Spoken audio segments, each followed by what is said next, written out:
First ఏముందంటే ఇక్కడ ఎవరైతే మన పట్టదారులు ఉన్నారు కదా, ఫస్ట్ దిస్ అక్వేషన్ తెలుగు ఛానల్ ఇది, తెలుగు ఛానల్ నాకు ఎందుకంటే నేను బయట ఉన్నా కాబట్టి ఇది మనకు ఇక్కడ పట్టేదారు గట్ట కొద్దిగా సహకరిస్తే కదా, ఎందుకంటే ఎంతో వందల మంది సహకరించిన దగ్గర బుల్డోజ్ చేసి భూములు ఎత్తుకపోతలేరా? హ్యామ్ రోడ్లు అనో లేకపోతే ట్రిపుల్-R అనో, కొంతమంది చదువుకున్నవారు, కొంతమంది అడ్వకేట్స్ ఉంటారు, కొంతమంది మినిస్టర్స్ ఉంటారు, వాళ్ళ పొలాలకి వెళ్ళి పోవద్దు, వేరే ఒక రైతు భూములకి వెళ్ళి పోవాలి అనే ఆ ఉద్దేశంతో ఇది పెండింగ్ జరగడం జరుగుతున్నది. లేకపోతే ఇప్పటికల్లా ఇది రోడ్ ఇది ఒక 4 లైన్ రోడ్ అయ్యేది. ఇది ఒకటి దీనికి మేర కాదు. అమౌంట్ డబ్బులు కూడా ఇవ్వకపోయినా సహకరించి చేసుకోమని వదిలేసినాం. మా దగ్గర దాదాపు 10 ఎకరాలు. ఊరు ఇక్కడ ఇదే ఊరు మా నాంచేరే, మా ప్రీమిసెస్ లో అయింది.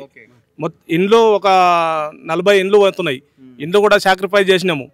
పొలాలు పోతున్నాయి 10 ఎకరాల వరకు, పొలాలు సాక్రిఫైస్ చేసినాం. మాకు అమౌంట్ కూడా రాలే. రోడ్ అయింది అని చెప్పి మొత్తుకుంటున్నాం, ధర్నా చేస్తున్నాం. అమౌంట్ తర్వాత ఇచ్చిన పర్లేదని. సహకరించకపోవడం ఏముంది? రోడ్డుకు ల్యాండ్ మొత్తం సహకరిస్తున్నారు రైతులు. వాళ్ళకు చిత్తశుద్ధి లేక గ్రీన్ ట్రిబ్యునల్, ఆ ట్రిబ్యునల్ అనుకుంటా కాలయాపన చేసి మన ప్రాణాలు తీస్తున్నారు. ఇక్కడ రాజకీయం కాదు, పార్టీలకు అతీతంగా ఏ పార్టీకి సంబంధం లేదు. ప్రజలందరం వచ్చి రోడ్ల మీద కూర్చున్నాం.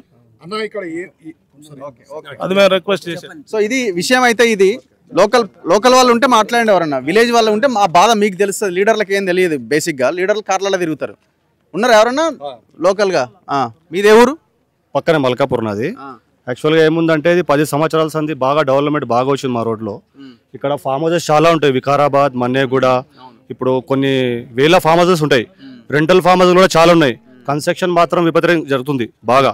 ట్రాఫిక్ మాత్రం ఎట్లుందంటే మొత్తం ప్రతిరోజు ఒక 2 కిలోమీటర్ అట్లా మొత్తం ఓటేక్ కూడా చేయలేము మనం. అందులో ఏం చేస్తారంటే తెలియని వాళ్ళు చాలా మంది వస్తారు మొత్తం, ఎందుకంటే రెంటల్ తీసుకుంటారు కదా సార్. ఇక వాళ్ళు ఏం చేస్తారంటే గుంత ఉంది అది చూడరు, డైరెక్ట్ మరి ఇట్లా అటు చేస్తలేదు. ఫామ్ హౌస్ అనగానే వాళ్ళు తాగుడమో ఏదో మొత్తం అవే వ్యవహారాలు ఉంటాయి. ఈ రోడ్లో 50% అంతా మొత్తం కొత్త వాళ్ళు వస్తుంటారు పోతుంటారు, వాళ్ళకి తెలియదు ఈ రోడ్ గురించి. ఇంతకుముందు ఉన్న మాజీ ఎంపీ రంజిత్ రెడ్డి గారు జోనల్ ఆఫీసర్ చేంజ్ అయితే విధంగా ఆయన ఢిల్లీ వెళ్ళి బాగా ఆయన చేసి మొత్తం సిగ్నల్ తీసుకొచ్చారు. ఇక గ్రీన్ టైమ్లలో ఉంది, అది ఉంది, కేసు ఉంది, అది ఉందని చెప్పి ఇక బైపాస్ డ్రామా బ్రదర్, అదంతా డ్రామా. వర్కులు కూడా ఏదో మట్టి వేస్తారు, ఏదో తోలుతూరు చేస్తారు, ఏదో అప్పుడప్పుడు సాఫ్ చేస్తారు, మళ్ళీ అందులోనే ఇక వెళ్ళిపోతారు. ఇక ఇట్లా అయినప్పుడు ఆలూరుది అయింది ఇంతకుముందు అన్న చెప్పినట్టు. అప్పుడు అందరు వచ్చారు చెప్పారు అయిపోతుంది చేస్తుందని చెప్పి వెళ్ళిపోయారు. ఇక ఇట్లా ఉంది పరిస్థితి. సిచ్యువేషన్ ఇది. ఇంత